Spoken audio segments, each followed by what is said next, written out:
it was so crazy. Before we start this, I had a friend who lives in Adelaide, South Australia, Yes. and she's one of my good mates' little sisters. When I come to Austin, she was like, "You got to interview Danny Miranda," and I was like, "All right, I'll follow him and hit him up." And then like, didn't get the message from her because it was like crazy busy. And then when I saw you on Tuesday, and I tagged her in my story, she was like, "Oh my god!" It was so funny. And I was like, "Well, there we go." Is it Sophia? Sophia. Yes. Do you know her? Well, I know her because I coached her boyfriend or partner, Rock. So it's like the mind's exploding. Yeah, it's awesome. Do you know Rock? No, I Yeah. don't know him that well. I know Sophia really well. Yeah. I don't know, but Yeah. okay, that is like blowing my Yeah. mind. Adelaide bro. and Austin are like brother and sister cities, apparently. Yeah, in terms of like the way that they're set up, yeah, they are like really similar. Yeah, I don't know anything. That's what he told me. Well, anyway, bro, that's a good place to start the show. Thanks for coming on. That is just hectic. That has absolutely blown my brain. What the hell? Bro, I got some questions I want to ask you. And the first one that I want to get into is for you is how has like podcasting and like starting a podcast benefited you? Um, I think the better question is like, how has it not benefited me? It has entrenched itself into every part of my life, podcasting. I specifically remember there was a point when I was just hanging out with my college friends where I must have done like 100 or 150 episodes at that time. And one of my college buddies said, "Dude, you ask such great questions." And I realized no one had ever complimented me in that way before. And so I would say that one is just like an ability to learn and be curious about people, and it put me in that position.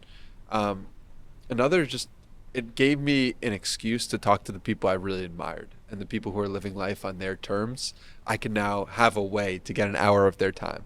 And it's just, I mean, the podcast that I've done, I've done 460 something episodes, and it is it has just been the thing that I've devoted my life to for 3 years of my life, and the Danny Miranda podcast. And it was just like, this was what was everything to me. It was my baby. So, what has it given me? I mean, everything. And it's the reason why I live in Austin, Texas. It's given me amazing friends. It's given me ability to connect with people in a deeper way. So, yeah, so many things. Oh, dude, it's crazy.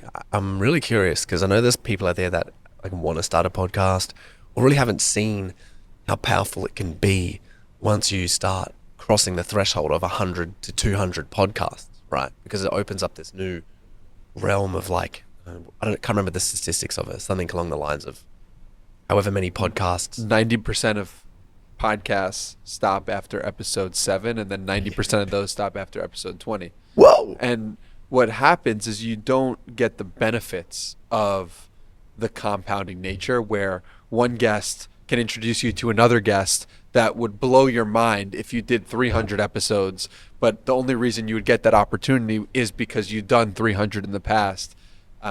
It's really one of those things, and I really enjoy things where anyone can do it, but I will just do it more consistently. That feels like such a fun game for me to play.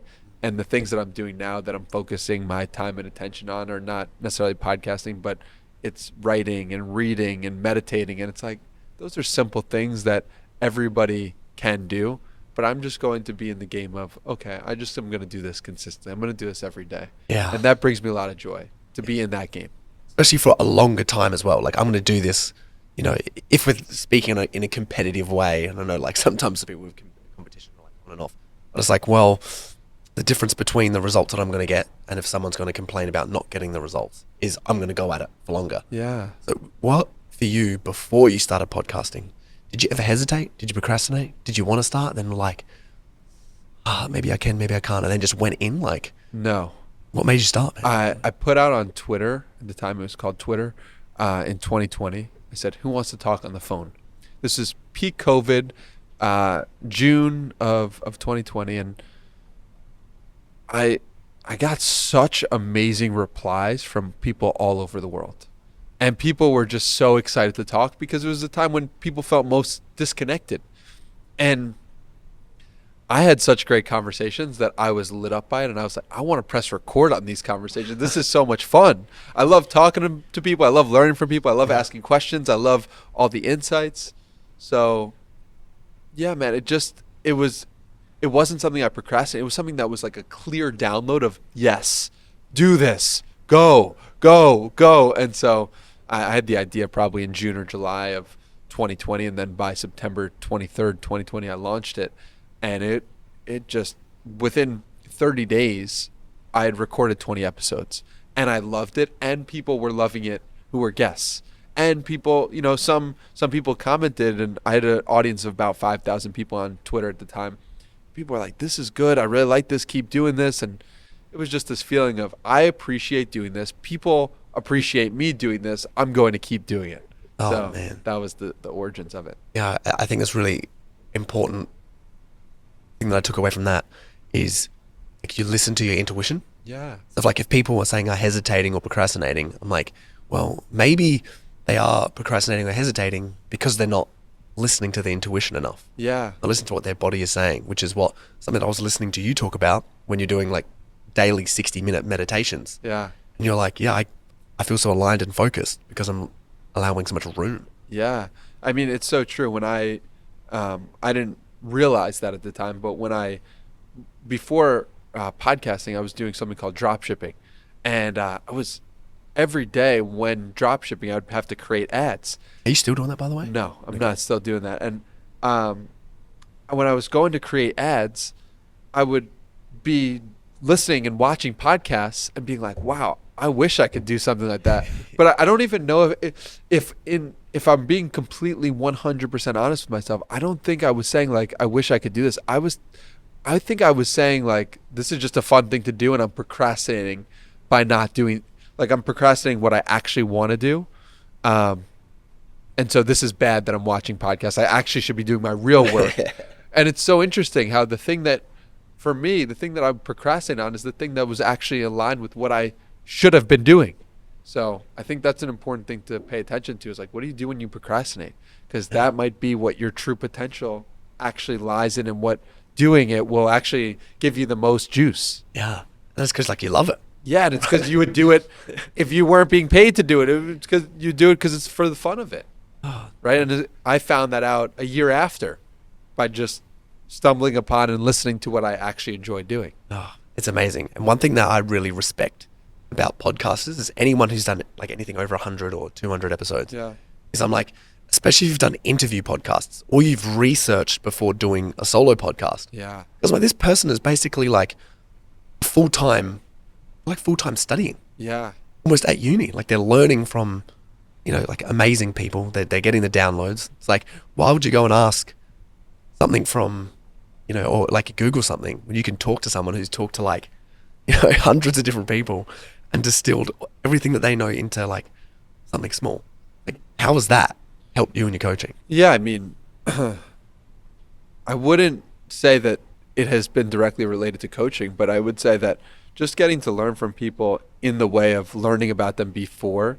I mean, I would listen to, 3 to 10 to 20 episodes of them on a podcast before they would ever sit down in front of me. And I would really get to know them at an intimate level, where they would often say, how do you know that? And it's like, I know that because I care about you and I love you, and I wanted to come into this conversation prepared. And so, the things that I would ask people about always came from the things that they shared publicly, but often didn't even remember sharing publicly. Yeah. And so I was getting this deep insight and well of information on the truth of who they were. And that was so fun for me to research and learn. So, yeah, just very grateful for that. Yeah. What do you think it is about you that, really like genuinely cares and wants to, connect with people? That's one thing that I've really noticed about you in general. You're really like community and connection focused. Like, how did you get to that? Yeah, I think the more that I connected with myself, the more I wanted to connect with people. Okay.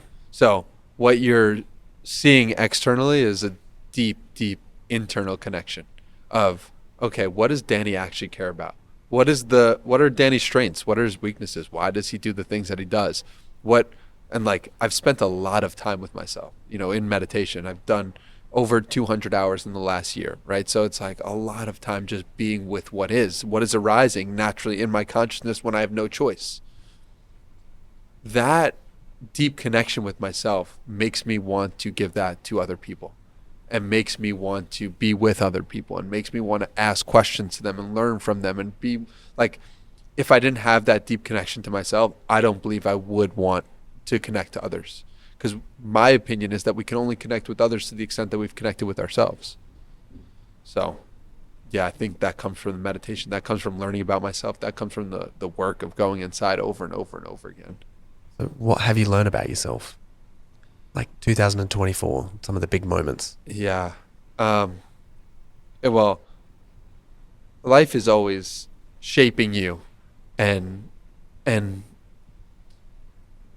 one huge thing I learned last year was like through the most difficult moment of my life. Like I would really call it. I was in a hotel room in 2024 for like 6 weeks. I had no apartment, and I would hop around from hotel to hotel because I broke up, or me and my girlfriend broke up in the same week that the person that I was renting an apartment from like came back to their apartment.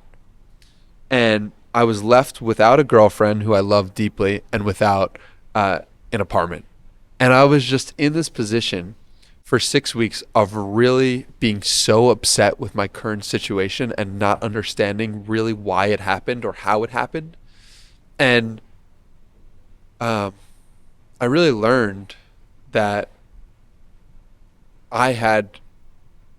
there was so much of that situation where I wasn't taking responsibility. I wasn't living with complete love towards myself. And I could see that how the relationship transpired is I was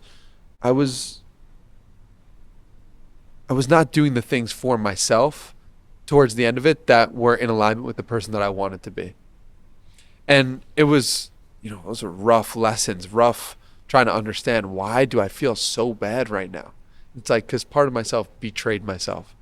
And that's painful. And it took me a long time to realize that, to reconcile that. And it took me doing 75-day program where you basically work out and read and take a progress picture and follow a clean diet, that forced me to show love to myself, to go to a new place of connecting with myself. And that's really what I learned from 2024. Like the biggest lesson is, no matter if you betray yourself, you can always get back.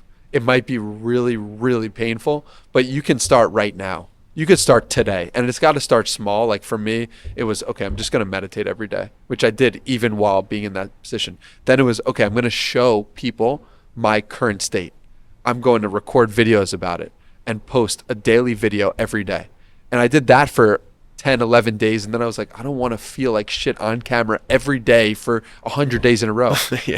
I want to move past this. And so I did. And I did 75 hard. And that's the beautiful thing about life. It's like, no matter how much you've betrayed yourself, no matter how deep you've gone on something that you don't want to do, you can always turn around today. You can start small and you can turn around. I know that for sure, because I know how it felt in May and June of 2024. Do you find that, like with your coaching, have you worked with a lot of people that are going through breakups? I don't recall. What I noticed in my coaching, which is really cool, is like how often the things that I'm dealing with will mirror itself in the people I work with. It's really cool. And it just goes to show that, what is happening inside so often just reflects externally.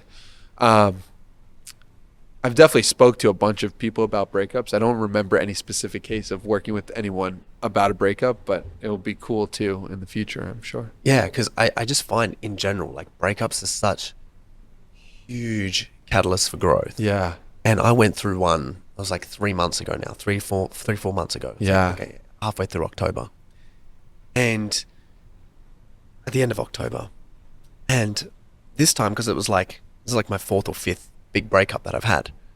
So I've been able to like take like a back seat and just observe the Yeah. whole thing happening. It's Yeah. been like fascinating in my brain.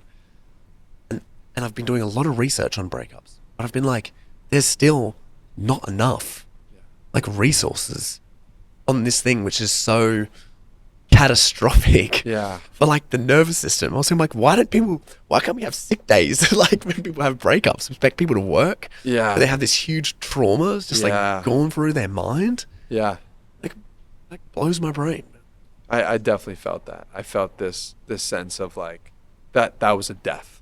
That was a death, and like, wow, I've never experienced a loss of somebody I was so deeply connected to before. So that really messed me up. And I have a whole new level of empathy for why people go to the extremes of like gambling and drugs and alcohol. Like I felt all of that. I felt this desire to like just blow up my life in this remarkable way. And I'm like, wow, I could see why people do crazy shit. So the level of empathy it gave me for pain. I mean, and that's also another thing is I would say in October of 2023, I would have shared things in a way that was like, I know the way, and like, you're dumb for not listening to this. And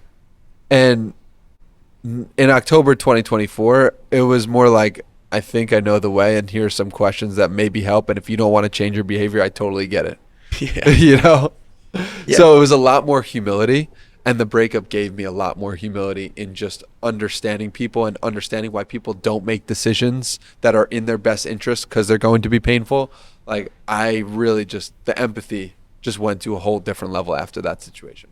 I love this topic so much. I don't know about you, but I was literally walking through Whole Foods at one stage, and it was in the last month, and I was just walking through the alcohol section, and because it's in, like, I don't drink. Yeah. Right. I'll have like Yeah. a straight vodka when I'm out, just one. Some people, something like that. I've got a really good relationship with that. I haven't drunk in years. Yeah.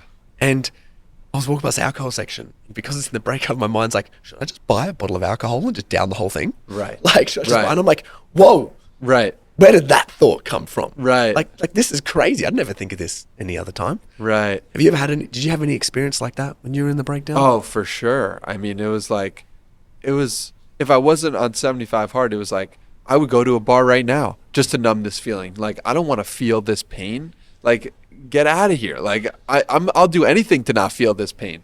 So, having 75 hard really grounded me. But it wasn't until I would say like September. We had the breakup in May, and like by September it was like, okay, now I'm like actually over this. And October, like, all right, yes, like, but it was a 6 months of my life, is how it felt. Yeah. How did you manage? Like, were you managing was it through going like deep in meditation? Like, Yeah, I did great support. yeah. I had great friends, but I would say how I managed was doing 75 hard. Yep. This program really gave me something to work on every day. Yep. And allowed me to show up for myself. Yep. And I just would notice that month over month it got better and better, So Yeah. And what did you learn like about yourself in terms of when you were self-reflecting? You were like, okay, so there are some things here that like, some things you probably realize that you actually liked about yourself. You're like, well, I Yeah. like those traits. yeah. And there'd be positions where you're like, oh, there's some things here that like I really wanted to shift. Yeah. Do you remember what they were? I mean, I wrote a note in my phone of lessons learned from the breakup where I had, I have 15 or 20, just that really, and really that started to help me a lot because I could see how it was building me. And I could see that, oh, this is actually really helpful that this happened. And having the tangible proof of that, oh, I learned this lesson today and I learned how I showed up in this way. And so that was very helpful for me. Yeah. But to answer your question, I mean, one thing was just this feeling that, like, I knew what I wanted from the beginning of the relationship and still betrayed myself, because I'm sure some part of me was like, what I actually want is too good to be true. And so this like inherent settling that was going on, that I was accepting something for myself that wasn't in alignment with my actual vision. But it was close enough where I said, okay, this is good enough. Let me try to see if this will be good enough. And it wasn't. And it wasn't in my heart. And there was something in me that it couldn't be that way. And it was good for me to learn. It was good for me to like hold standards for myself in a deeper way and really say, no, what I actually want is what I want, and that's valid. It's just crazy the depth of emotions that comes through that, and then people, like I find, don't want to talk about it too much. I'm like, well, I can understand why they don't want to talk about it, but also knowing that when you do talk about it, it's like so free. Yeah, I think for me, it's like people don't want to talk about the place they're vulnerable while they're vulnerable in it. And you could be vulnerable in it for a day, a week, a month, a year, 10 years, a lifetime. And I decided, I don't really want to be vulnerable in these ways forever. I just would rather live in the world where I make mistakes and I own the mistakes and I move on. And I can see that the thing that I did was me, but it wasn't. So you did something in 6th grade when you were 10 years old or 11 years old. But how much do you actually relate and resonate with that person? Oh, yeah. Right? It's the same consciousness who experienced that, the same awareness behind the eyes, but it's a different body, it's a different mind, it's a different way of being, it's completely different, and yet you experienced it. So there's some level of ownership and accountability that you have to take for having that experience, and there's a knowing that that wasn't actually you. That was just one thing you experienced. And it's not to avoid or push away the thing that you experienced and your choices that you make, but it's the knowing that just because you experience something does not make it so you, so irredeemably you. If you won the Super Bowl, you could forever think of yourself as a Super Bowl champion, but you're not a Super Bowl champion. You didn't win the Super Bowl last year if you're 60 years old, right? Like you didn't win the Super Bowl, but you're still calling yourself a Super Bowl champion. That's a story you would like to live in. That's God bless. But that's not actually what happened in that moment. In the most recent moment, the Super Bowl was won by a different team and a different person. And when you get too attached to any of the identities that you've been, you create suffering within yourself, because then you start comparing yourself to the version of yourself that won the Super Bowl.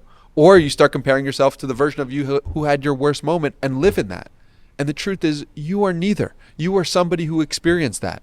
You experienced your worst moment. You experienced your best moment. And you are neither. You're just getting the opportunity to experience behind your eyes what that experience is like. It's so true. Do you think like it's common for people, that you work with that have these identity crises? I think it's common throughout the Western society of like, I got raised in a world where when you get these grades, you go to this school, and when you go to the school, you are the type of person who went to the school, and therefore you are valuable, or you're not valuable because you didn't go to this school. And so you're attached to your job, you're attached to the college you went to, you're attached to your grade, and those things are not you. And I think people are waking up more and more to that idea that you're not your job, but people are still associating with themselves as their job. I was listening to a clip the other day from a guy who was talking about his time in college football and how, when he scored a touchdown, he was the man at all the parties. And it's like, it was 20 years after that moment. And I could understand why that peak experience was still holding a grasp on who he was and who he wanted to be. The truth is, he's not the guy who's going to the parties right now. He's just a guy who's talking about that experience. And I just think it's common for people to want their identity to be something different than what they are. But the truth is, they are what they are in this moment. And I'm a guy right now talking on a podcast. It's like, I'm listening to the inner complexities of that, because I'm like, as you're talking, I'm like, oh, whereabouts is it where I have an identity thing? And I'm like, oh, here. Oh yeah, the small things there around of like attachment to identities, and it makes so much sense. As like, but what's most important is what are you doing? What are you doing now? Yeah. Like, who are you now? And if you don't like that person, as you said beforehand, it's like, how many days do I have to be vulnerable on social media? I love that, by the way. I'm going to post something vulnerable about this breakup every single day on social media.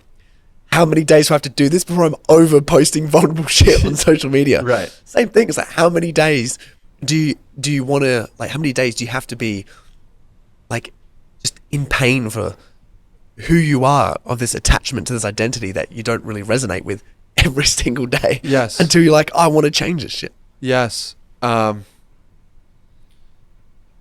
don't think that having an identity is necessarily a bad thing, but it's when you are no longer that thing and you're not acting as that thing and you're still associating with that thing that it can be painful. Yeah. Right? If you have somebody who ran marathons their whole life, but now they can't run anymore and they still think of themselves as a marathon, they're just going to feel upset every time they think of running.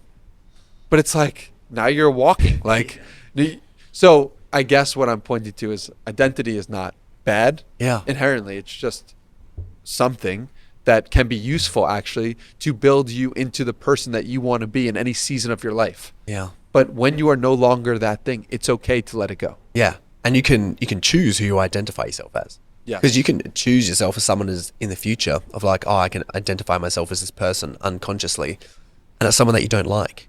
But then you can also choose the identity of, you know, let's say for example, it's like, oh, I want to see myself as a CEO, but then you become more of a tyrant, and you become a bit of a dick, and you start bossing people around. You get bad feedback from them, and you're like, oh, I feel really guilty about this, but I'm the leader, so I have to show up that way. Like, that's going to piss people off. Or you can show yourself up as like, you know, I'm the loving leader, and I take really good care of myself and those around me.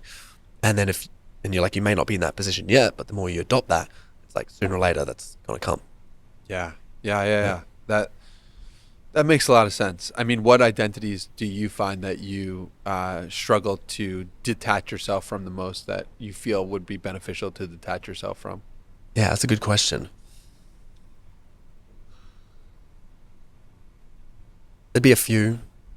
I'd say one that I want to actually, just like the opposite, I want to attach myself more to is probably like the bodybuilder. I always find myself like guilty for having a strong physique for someone who competes in bodybuilding competitions. And like, because we compete like, you know, as a natural athlete, you compete like once every 2 years. So it's not like you're competing regularly. So you have to see yourself as a bodybuilder that whole time, even though you're not competing for 2 years, and you're like, now I'm going to compete this year. So it kind of like comes and goes, that like identity. So I'd probably like to attach myself to that more. Well, where's the guilt come from? Good question. Right, not live coaching with Danny. Yeah, no, I'm just curious. No, I'm sorry, I'm all about it. Let's go. Yeah. Shining too bright. Yeah, I'd probably say like being too much, being too big, and pissing people off. So sometimes what I'll do is I'll overcompensate, where when I meet people, I'll have to like weave into the conversation that I bodybuild, or I like. Right, you don't have to weave it in, I know, because right? they see it. You don't need to weave it. It's just apparent. There's no weaving necessary. We don't need to, guys. We can see. But sometimes I still feel like I have to, because it's gonna, because otherwise I'm gonna get judged. Or if I wear a tight shirt or a tight singlet or something, like most of the times I have to consciously be like, give a fuck if anyone comments on your muscles, man. You like them? Just wear the tight t-shirt. So if somebody compliments you, you still feel bad? It's not the compliment, because sometimes you get people that will, like, backhand compliment you. What's an example? Okay. Why are you taking your shirt off? It's cold outside. Why are you taking your shirt off? Right, and I'll have my shirt off and it's cold outside because I'm like vitamin D, right? I always get my shirt off. I remember the first time I went on a date with like my ex-partner, first time was like the sun was out. And I'm like, oh, I'm going to feel like an idiot taking my shirt off right now because the sun's out. But we're going for like a walk and it's just, my values is getting some sun. So I was like, fuck it. And then like we talked later on and she was like, yeah, I thought you were a bit of a dick the first time you took your shirt off in the sun like that. But then when I got to know you, I was like, oh, you just take your shirt off because you like the sun. So it's like there's little comments in how people perceive me or how they're going to perceive me, is if I'm like some cocky bodybuilder, even though part of me is, right? Part of me is that, part of me isn't. Like that fear. And so when somebody says that, Yeah. you feel like, oh, I'm judged right now, I'm less than, I should put my shirt back on? Yeah. And what is the unconscious agreement you're making in that moment? With yourself? Yeah. It's something, probably you might be able to articulate it for me. X equals not good enough, right? But the X is, whatever it is that I'm doing it. Or if I shine too bright, I'm going to hurt someone else or piss them off, or they're going to judge me. And that judgment makes me feel not good enough. When I'm not good enough, I play small. When I start playing small, then I regret what I'm doing in the moment, which usually prevents me from getting to the goal that I want to get to, which makes me freeze. Sometimes I get into this freeze. I just feel resistance, and then I can't break through. Yeah, that all makes a lot of sense. What about they're right? Like they're judging me, and they're right to judge me. Yeah. Right? Like that's really what's going on. Yeah. And it's the unconscious agreement is they're right to judge me. And I agree with their judgment of me. Yeah. Yeah. Like, the truth is hilarious. Yeah, dude, it is so true. It's like, the truth is so true, bro. It's true and funny. And so, like, what does it look like to be like, okay, that person can judge me as much as they want, and that's not me. That's not what I view of me. Yeah. Right? Like, okay, put your shirt back on is what someone could say. Yeah. And you could say, I love that that's your perspective and opinion, and I love having a shirt off, so I'm going to take my shirt off. Yeah. Right? Like, you get to decide what the comment means. Yeah. I find that's been, like, for myself personally, it's been such a hard, like, journey not to wear other people's emotions, whether it's like, aggression, sadness, rejection, judgment, like whatever it is, like not actually wearing those has been really challenging. Have you found that common around the people that like you work with? Sure. Yeah, absolutely. And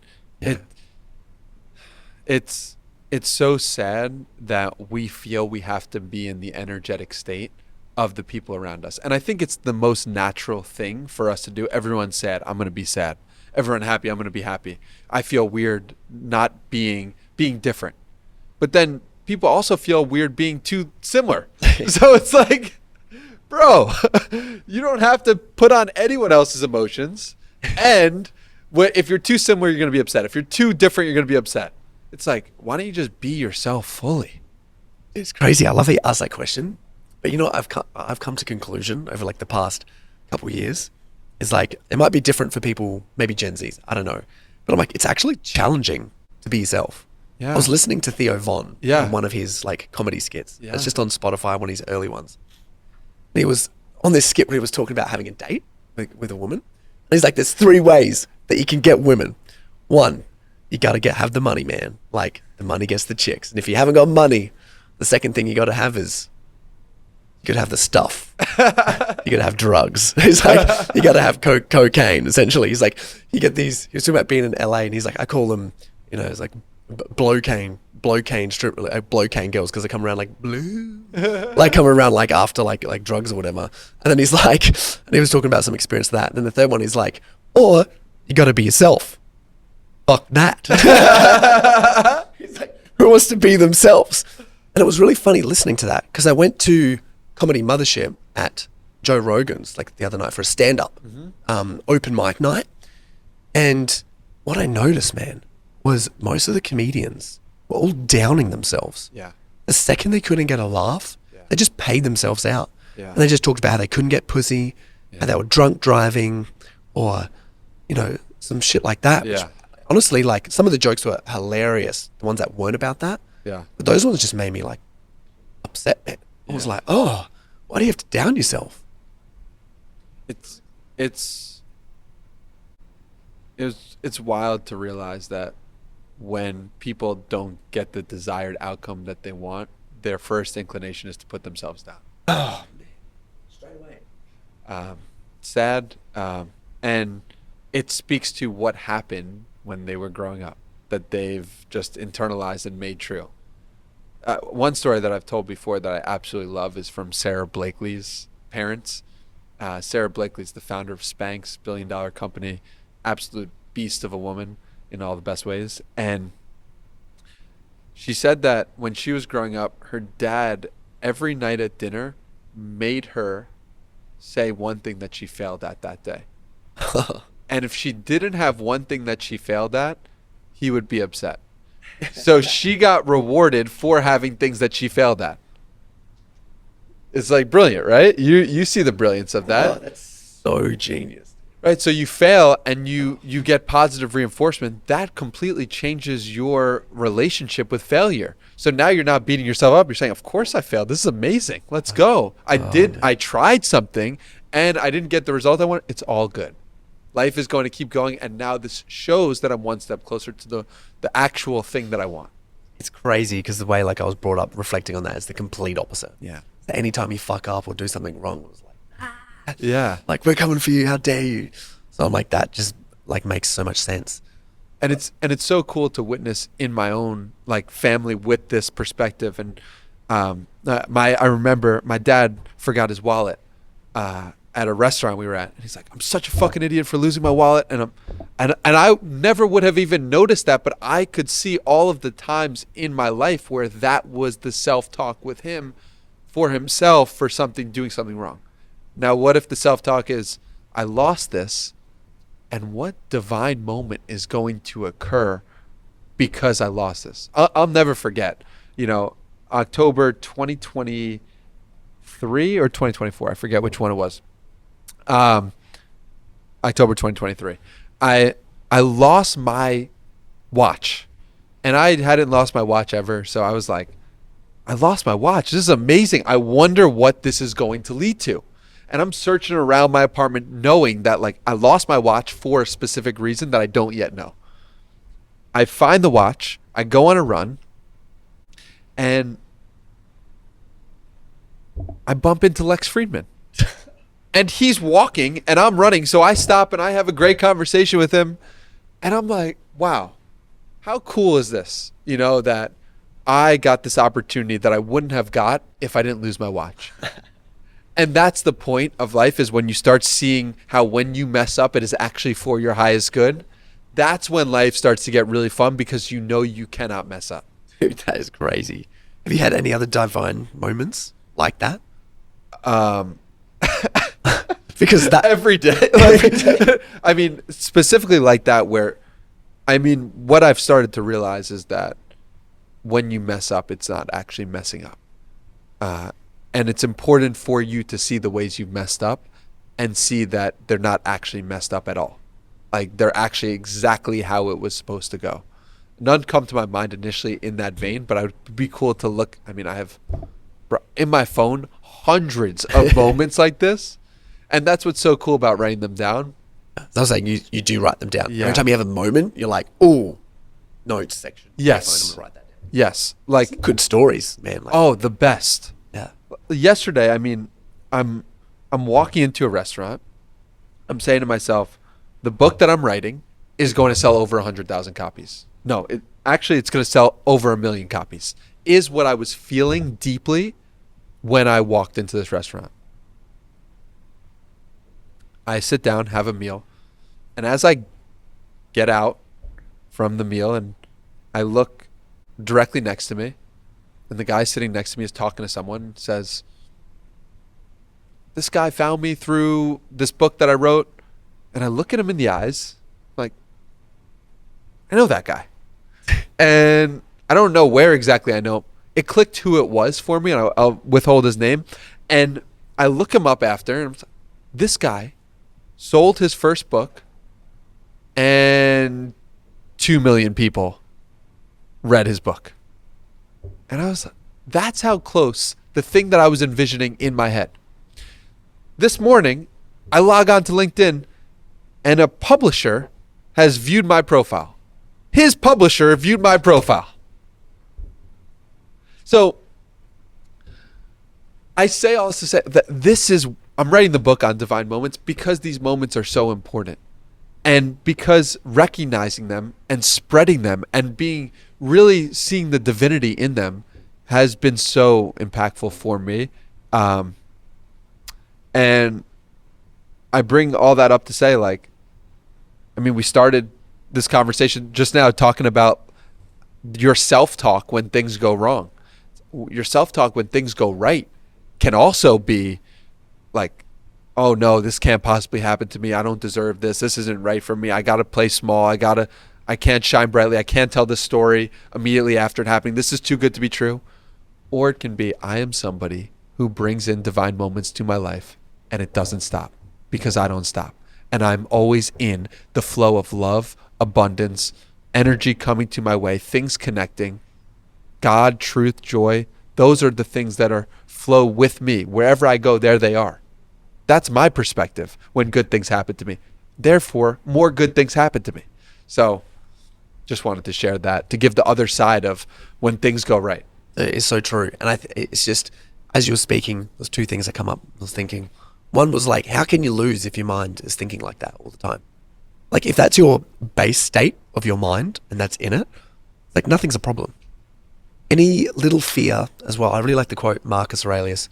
It's like, nothing is as ever good or as bad as it seems. Yeah. Right? Yeah. Just to be like real stoic with it. Yeah. Right? It's like good. Celebrate the high moments because like you deserve that. Yeah. But when you start looking at things and they're like, oh, this seems bad or this seems challenging or whatever this is, it's like, oh, usually it can be solved with a text message. Yeah. That's like, Yeah. no, most things can be solved with a text message or a phone call and you're like, oh, that's weight come off me. Yeah. Right? Yeah. Yeah. Just, it's like so often one task.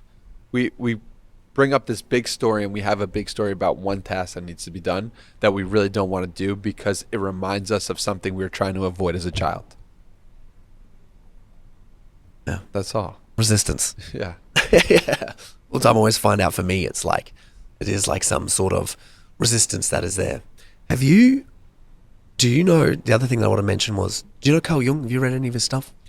I was gifted his autobiography in the past month by my dear friend Max Victor, and I've flipped through it, but I haven't read it fully. What you're speaking to on divine moments, what I think would be really interesting to look at is just like Carl Jung's work on synchronicities. Yes. Because he has very like, closely related. So closely related, but I just think it's like they're different because a divine moment is a divine moment. But the synchronicities that like interlock them with what Carl Jung like references and talks about, I think would just be like so fascinating because basically like his argument is just like these things happen when you're in alignment. Yes. And when you're in alignment, these things happen as you want to look for them and follow them. Yes. Because the second that they're not happening, you're off. Yeah. Yeah. Have you found that? Yeah, absolutely. In my mind, synchronicities and divine moments are one and the same. Yeah. And I was writing it and started calling them synchronicities, and then I felt more called to the term divine moments. Yeah. I like divine moments because I feel like divine moments for me, like the difference for me is someone who's like learning for your stuff is like divine moments is like the difference between like, because you can go like, oh, that's a synchronicity. Oh, that's a synchronicity. But a divine moment is like, whoa. Yeah. Like, it's deeper, right? It's deeper. It's like this like, oh, it's like, you know, when maybe 2 or 3 or 4 synchronicities all land at the one time and you're like, oh, this feels fantastic. Yeah. Like for when you said, when we're going at the run club and you're like, you know, I had a divine moment of like getting to Austin, like and moving here. Like that was its whole divine moment. I was like, oh, hell yeah, I relate to that. But a synchronicity, I feel like smaller little bumps. Interesting. I love that distinction. And this is why I'm so happy I'm talking about it on a podcast before completing the first draft, because that's an interesting lens that I had not viewed it through. Yeah. Is that a synchronicity could be these little nudges, these little moments, and the divine moment being the way the synchronicities all connect to the perfect story. Bang. I mean, I hadn't thought of that. That's perfect. Maybe that ends up in the book. Yeah, I hope so. That'd be cool to read. Be like, yeah, boy. No, but that's in terms of like when we went for a run, you would tell me about your divine moment because I've had them. Yeah. Right. And there's definitely a difference between, the flow and synchronicities are happening. Right. And then when having a divine moment, like when I had a breakup in July last year, as I was telling you, I had like this walking on the beach, listening to Joe Dispenza, meditating, like a beast, morning walk. Let's go. Sun's not even up. Sun's not up yet. And then bang, I felt like I got hit by electricity, like a thunder shock. I was like, whoa, go to Austin, do podcasting. Go to Austin, do podcasting. That's what it said. My whole body just went, and I was like, okay. Like, okay, I got to get there ASAP. So I was like, when my lease runs out, I'm going. Wow. Lease runs out, I went. Now I'm here. Yeah. And it's been incredible. So, but that's also the other thing. It was a divine. Yeah, that was a divine moment. But I want to highlight there was a part where you didn't listen. Yeah. right? Like that's also part of divine moments of like when you feel the call and sometimes you're like, I'm not doing that. That seems crazy, right? Yeah. Yeah. Tell me about that. Yeah. So it told me to go like straight away, right? It was just like, you just need to go to Austin. But at the time it was like, okay, relationship was the first time that we broke up. So it was Yeah. like, just in this period of like, oh, I don't want to go. Well, it was not so much like I don't want to go. It was like I still want her back first. I want to sort shit out like with her first. So I'm going to grind, hustle, get things sorted, not break the lease, whatever it is. Yeah. We're like talking about it because everything was so like undecided, right? Yeah. And like we got back together and I was like, yeah, like manifested that because like I was like, oh, I love her, always will. Part of me, she was absolutely incredible. So I was like, I really want to be able to have that. So we got back together, and then like when we got back together, like cool. When our lease runs out, that's when I basically want to go like straight to Austin from there. Then we broke up again, like right before the lease like ran out, and this one was like there was like no contact. It's come to the point where we're just like, no, we need to like cut this. Yeah. And that was like killed me at the time because I was like, ugh, like I just like loved her so much. I was like, oh my goodness, this is just like tough to go through. So whilst trying to make all those decisions, it was like, all right, I got to get to Austin, but first I feel like I need to kind of emotionally cleanse everything that's coming up. So I went to Japan to snowboard for a bit, went to New York, and then ended up here. And I'm kind of happy like I did and I didn't, because one part of me was like, when I got here and it was like 2 weeks, I was like, why don't I just come here like straight away? Straight away.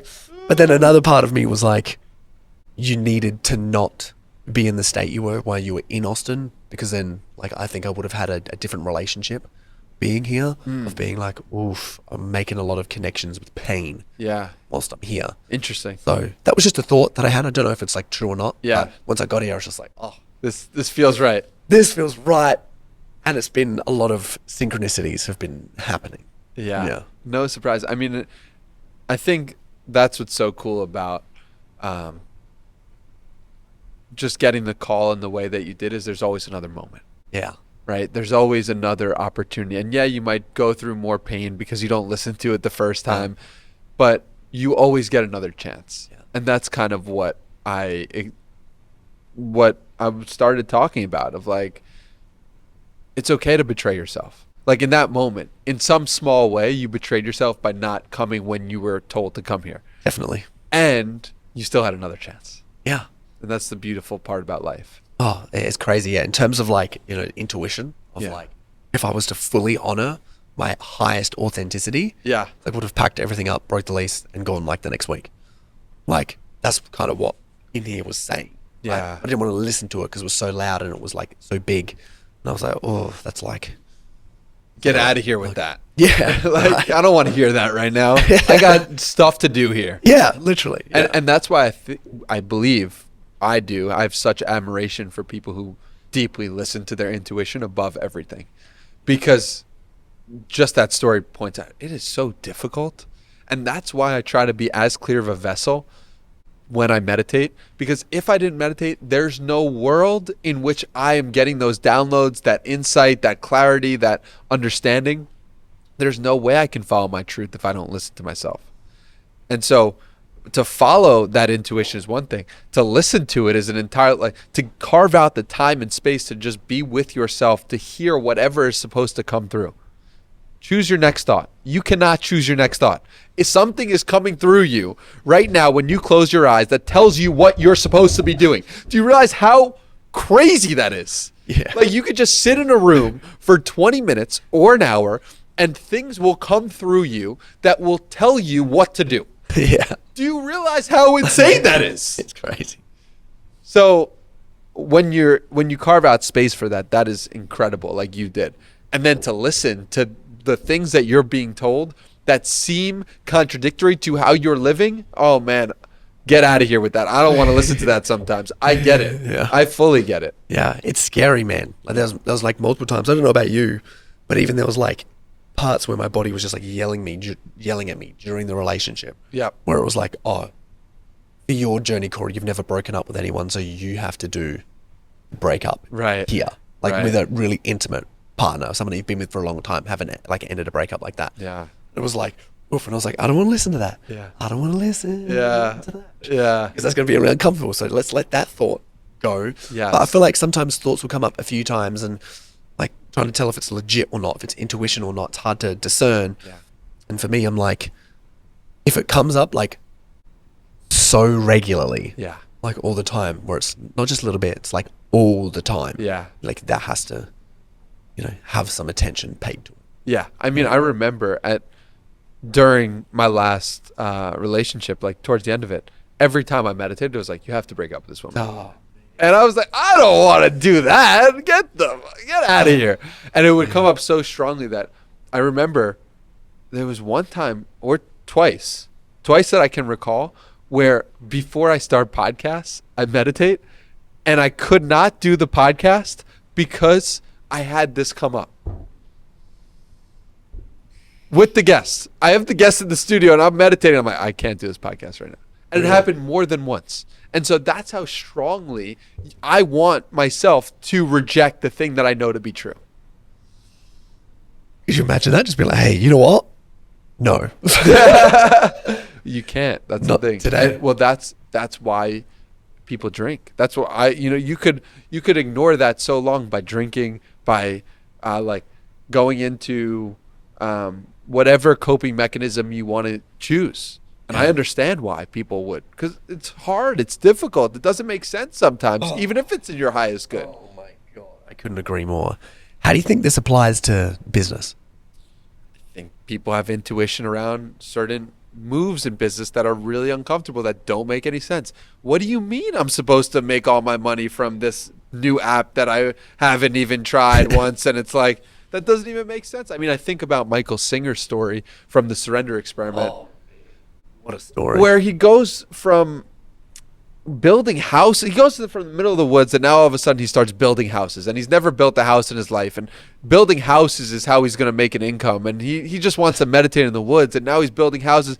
And so he goes from that to then he goes to a store one day and sees a computer, he becomes in awe of it, he starts programming, and that leads to building one of the biggest medical software companies in the world. I mean, it is so ridiculous.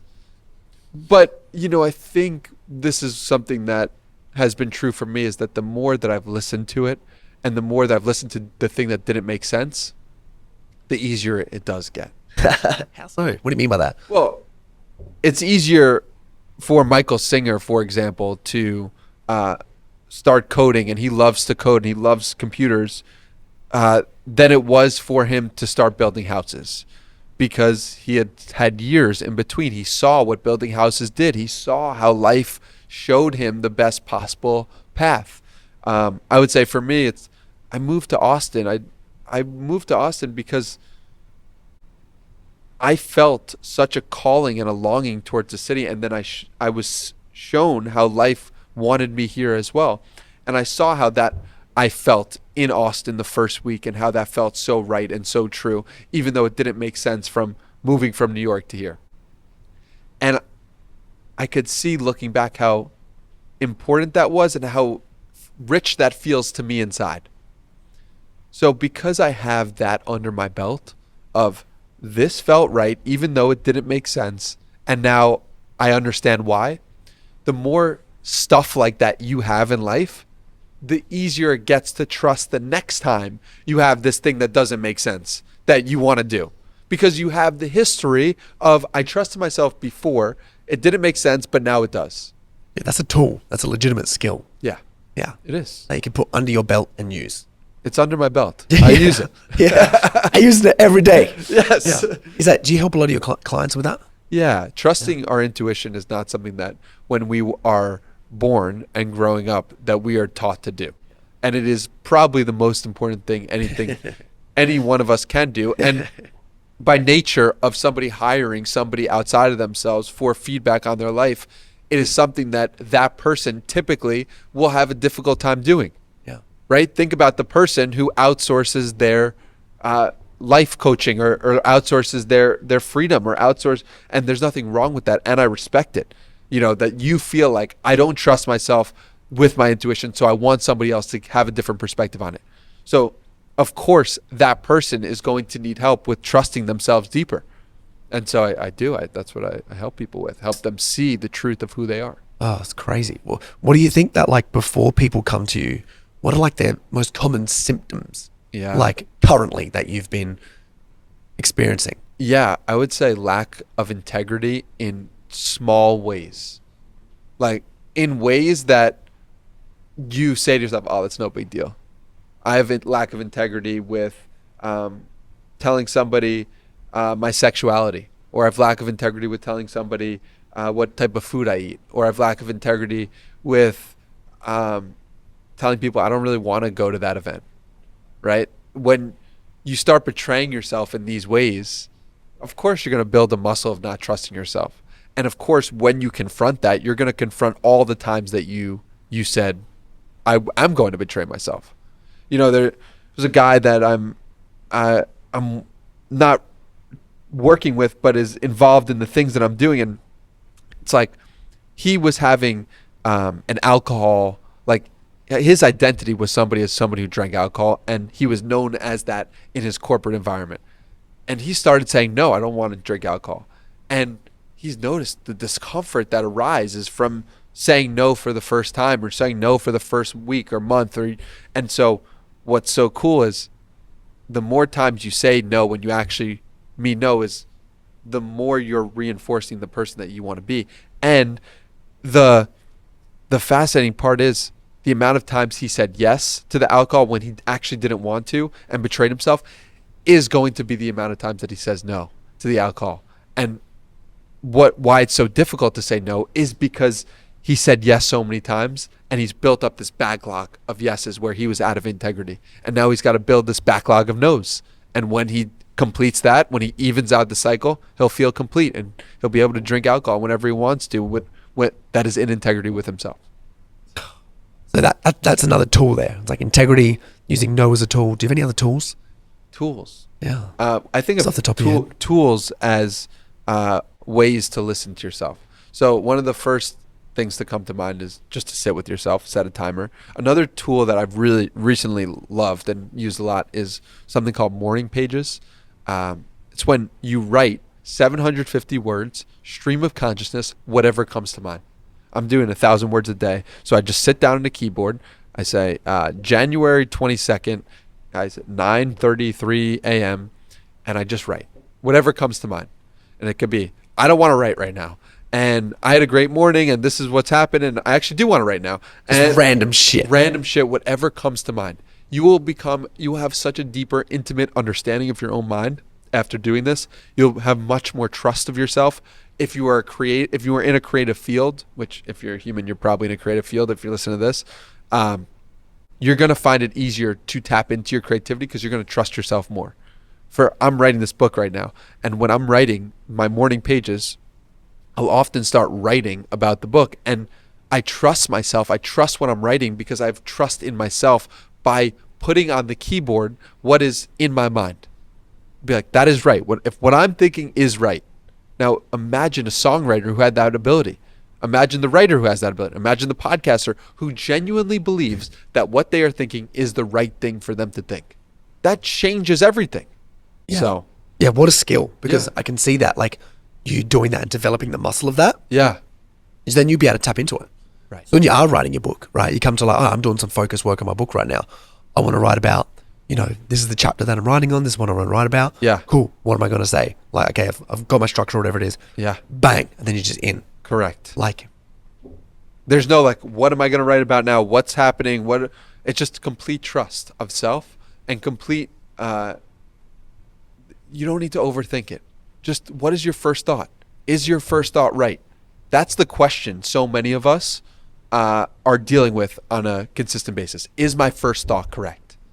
And when you start to trust that, when you start to really say, yes, my first thought is right, you start speaking with more confidence. Who you are presenting and who you are in your core is a deeper, truer, more authentic, real version of yourself. It's a game changer. I read 1,000 words every day, have for the past 4 weeks, and I've loved the practice so much. Danny, thank you for coming onto the show. For those who don't know where to find you or get involved in your coaching, where can they go? You can check out my stuff at Hey Danny Miranda.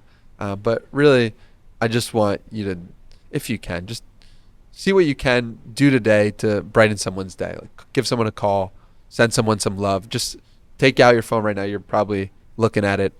Send someone a text message who you love, who you haven't spoke to in a while. Really, it's not about following me. It's about following yourself, tapping into the truth of who you are, and using that to spread love and light to other people. And if you love Danny's message and you love the podcast, please give us a like and leave us a comment with a little rating below and let us know your thoughts and opinions, because we'll get back to the comments. Thank you guys so much.